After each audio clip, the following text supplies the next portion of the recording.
Welcome to ArangeWave. Today we're talking about the OTT compressor. I'm going to show you strings group starting with OTT disabled. This is XFR Records third-party plugin.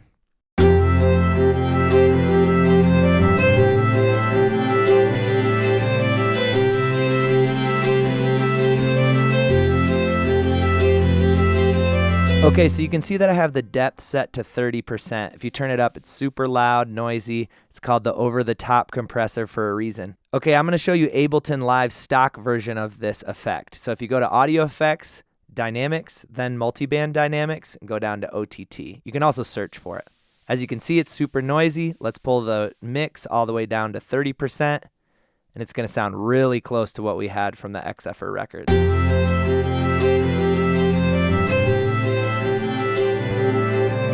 OTT was originally created as a mastering effect, but you can use it when you're producing and when you're mixing too. I use it on my vocal groups, strings groups, electric guitar groups, and I have to shout out Graham Barton, the Sync Beast, for putting me onto it. Thanks so much for watching. Let us know in the comments what we missed and what we should talk about next.